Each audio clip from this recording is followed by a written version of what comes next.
Om Namo Bhagavate Vasudevaya. Om Namo Bhagavate Vasudevaya. Om, I bow to the Lord Vasudeva. Joy to you, friends. We are reading, just a moment here, get my glasses out.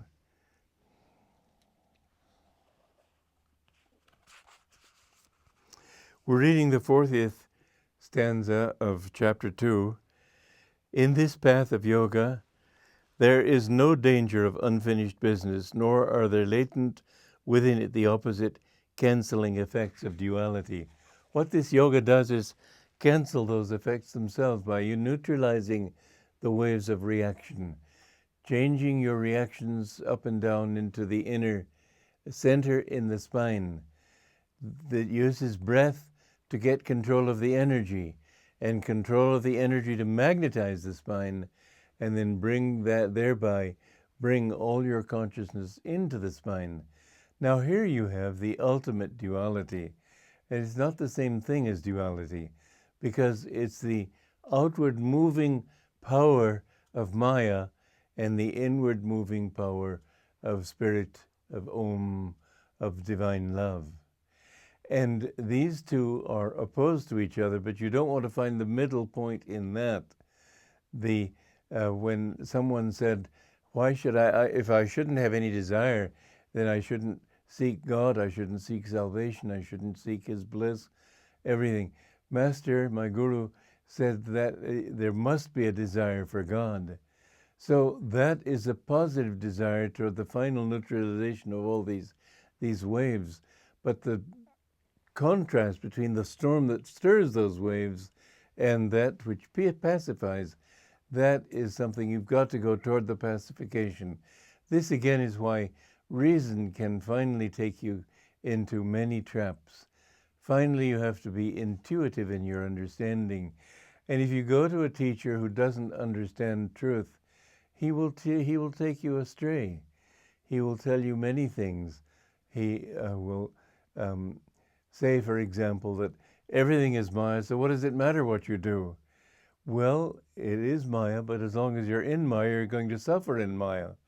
As long as you are dreaming in this cosmic dream, you will suffer in the cosmic dream. You can't just dismiss it by saying, oh, it's all a dream anyway, and if I kill you, it doesn't matter. In fact, however, Krishna here in the Bhagavad Gita is saying it's a dream and therefore kill. You've got to understand where he's coming from. He's saying that in this world of Maya, you have to act in the right way. And it isn't killing. What you're doing is getting rid of those things which keep you out of peace, which keep you from peace. Well, there's another argument that the rational mind might say. Krishna is saying, we must get rid of all sense of possession, that I don't own anything. And yet the Mahabharata is, the war of Kurukshetra, is a war of these warriors, the Pandavas, trying to reclaim their kingdom. And Arjuna is saying that I consider that a sin, killing my relatives, my bad habits. Okay, that's part of it. But this thought of getting a kingdom for myself, what is non-possession about that? You see, you can't ever be absolute when you try to create a simile and an allegory, a metaphor. It doesn't work. It doesn't cover all bases. You can say that the ocean is like waves, but in the end, when you've got the waves all calmed, where are you? Well, we're talking about going into the water and becoming one with it. The reason can't embrace that thought. You're not claiming a kingdom for your own ego in this war of Kurukshetra. You're claiming your kingdom in the infinite, that the whole infinite is yours. The war of Kurukshetra speaks of repossessing your kingdom of divinity. And you, as a child of God, have the same right that Krishna had, that Jesus had, that all great masters have, that God himself has, to be himself. Don't bother to go into all these subtle definitions. I've met many Hindus that enjoy playing with these seeming contradictions. They're fun for a while, but what they finally do is persuade you that reason isn't going to take me there. I have to go beyond reason.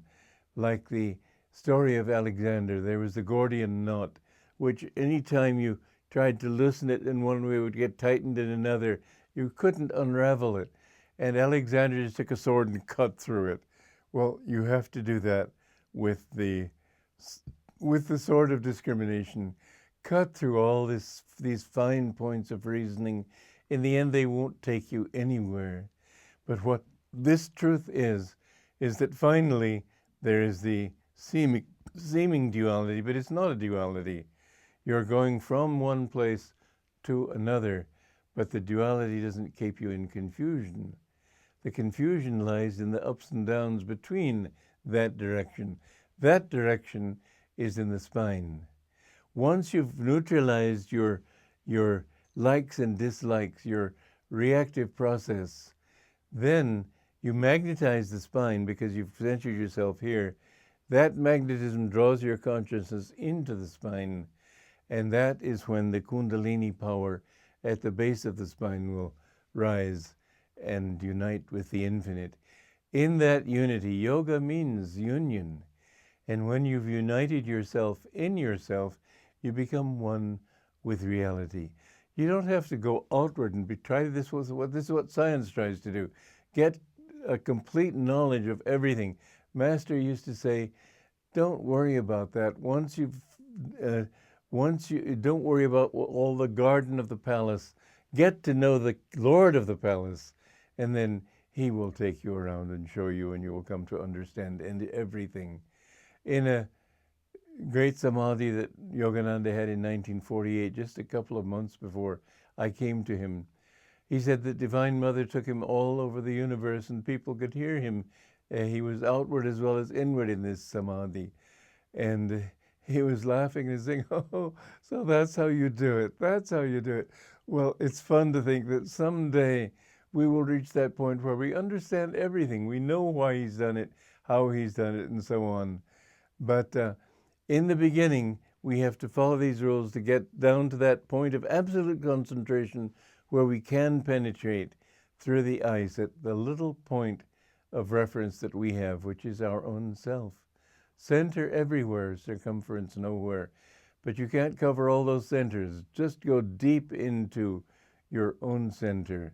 Once you discover who you are, you'll know everything. You'll be everything. And to know yourself really is to know God, because you are a manifestation of God, and there is no other realities. This is why it also said in the Bhagavad Gita that some people behold the soul in amazement. Others describe it, the experience of it, as marvelous, and others, hearing it, listen and proclaim it wonderful. Truth is wonderful. Joy to you.